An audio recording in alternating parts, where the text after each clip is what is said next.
Bwana asifiwe. Langu jina ni Hilary Akivaga. Nimebarikiwa kupata mke.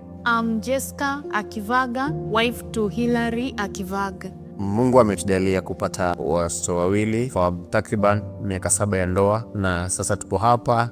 Tumejifunza mengi kutokana na ndoa na Mungu ametuneemesha mengi kufika hapa. Nilijiunga na The Wayward Outreach, mwaka mmoja umeisha. Kufikia sasa nimejifunza mengi sana kutoka na ibada ambazo huwa nahudhuria, hadi nikamsihi mke wangu pale aweze pia kujiunga, awe mmoja wetu, na kupitia himizo hapa na pale nilifurahi sana kwa hatua ambayo alichukua, kwani mimi yale mafunzo nimejifunza hapa imeniondolea hasira, imeniondolea kiburi, imenipatia amani, imenipatia urejesho katika maisha yangu. Nilijiunga katika hii kanisa mwaka jana mwezi wa 11.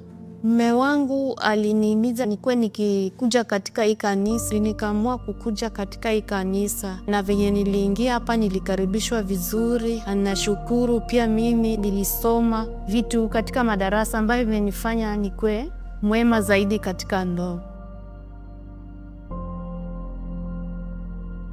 Concerning Holyoras 2, I've learned how to forgive, something that I was not able to do at first. Mwanzo, as my husband angenikosea, ningeka hiyo kitu kwa moyo, ikae nayo, simsamehe. But venye nilijifunza Holyoras 2, nikasoma ile pati ya kusamehe. Niko mwepesi wa kusamehe. Anytime akinikosea, inafanya na kwa rahisi sana kusamehe. Kupitia neema za Mungu ametuneemesha katika magumu mepesi hadi umefika wakati huu. Katika ndoa kuna panda shuka, kuna kukosa, kuna kupata, lakini haya yote naomba Mungu anatuneemesha, angalau tunapata kupatana katika makubaliano kwa wepesi. Kwa hivyo kutia Mungu katika ndoa inakuwa rahisi, angalau kuja na suluhu. Marriage imekuwa changamoto haswa. Unajua, wakati mwingine kuna panda shuka, unapata kuna kutofautiana katika kimawazo, katika hisia. Kupitia mafunzo tuliyopata kule, Askofu Jiveti alitufunza mengi sana. Actually, love is blind and marriage is the eye opener.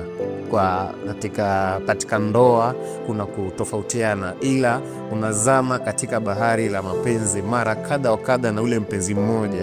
Kupitia hiyo Mungu anatuneemesha, na wakati huu umejifunza mengi sana kwa kweli. Hadi saa hizi mambo yanaenda sawa, na natumai kupata penzi zito linalozidi mizani kutoka kwa penzi wangu hapa Jessica.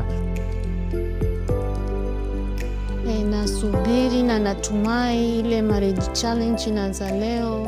Itakuwa marriage ya kufana, itakuwa marriage nzuri, itakuwa marriage challenge ambayo itatufunza zaidi na kutuelimisha na kutufanikisha katika ndoa. Na wasi sana washirika wenzangu, njooni sana embrace hii challenge ya marriage inayoanza siku hii ya leo. Najua mtapata mengi, mtaanza kujifunza mengi, na zile devotions ambazo mtakuwa mnapewa katika kila siku, naomba muweze kuzipitia moja kwa moja, mzifanye, mzikubali.